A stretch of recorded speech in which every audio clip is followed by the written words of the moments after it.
ত্রয়োদশ জাতীয় সংসদ নির্বাচন শেষ হতেই দেশের রাজনৈতিক সমীকরণে বড় বদল। স্থানীয় সরকার নির্বাচনকে সামনে রেখে মাঠ গোছাতে ব্যস্ত সময় পার করছে বড় দলগুলো। জামায়াত ইসলামী ও জাতীয় নাগরিক পার্টির মতো দলগুলো ইতোমধ্যে প্রার্থী ঘোষণাও শুরু করেছে। তবে এই পুরো ডামাডোলে আলোচনার একেবারেই বাইরে রয়ে গেছে জাতীয় নির্বাচনের জোট সঙ্গী ও ছোট দলগুলো।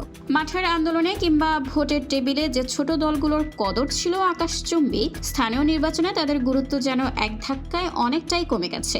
বিএনপি কিংবা 11 দলীয় জোট কোনো পক্ষই এখন শরিকদের সেই অর্থে পাত্তাই দিচ্ছে না। আর এই নিয়ে ছোট দলগুলোর নেতাদের মধ্যে জমছে চাপা ক্ষোভ আর অসন্তোষ। তাদের অভিযোগ, আন্দোলনের সিঁড়ি হিসেবে ব্যবহারের পর এখন আর তাদের খোঁজ নিচ্ছে না বড় দলগুলো। বিএনপির সঙ্গে যুগপথ আন্দোলনে থাকা বিপ্লবী ওয়ার্কার্স পার্টির সাধারণ সম্পাদক সাইফুল হক স্পষ্টই জানালেন, স্থানীয় নির্বাচনে বিএনপির পক্ষ থেকে তাদের সাথে কোনো যোগাযোগই করা হয়নি। ফলে বাধ্য হয়ে বাম দলগুলোর সঙ্গে মিলে এককভাবে নির্বাচনের প্রস্তুতি নিচ্ছেন তারা।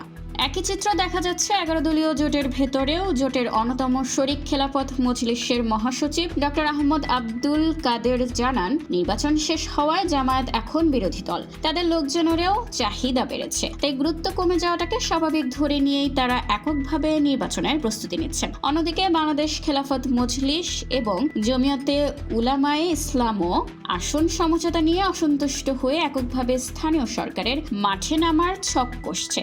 রাজনৈতিক বিশ্লেষকরা বলছেন, বড় দলগুলো এই কৌশলগত অবস্থান জোটের রাজনীতিতে দীর্ঘমেয়াদী প্রভাব ফেলতে পারে। সংকটের সময় ছোট দলগুলোকে পাশে টানলেও সুবিধা পাওয়ার পর তাদের দূরে ঠেলে দেওয়ার এই সংস্কৃতি দেশের রাজনীতিতে নতুন কোনো ঘটনা নয়। তবে আলাদাভাবে নির্বাচন করলে স্থানীয় পর্যায়ে ভোটের অঙ্কে কতটা প্রভাব পড়বে এখন সেটাই দেখার বিষয়।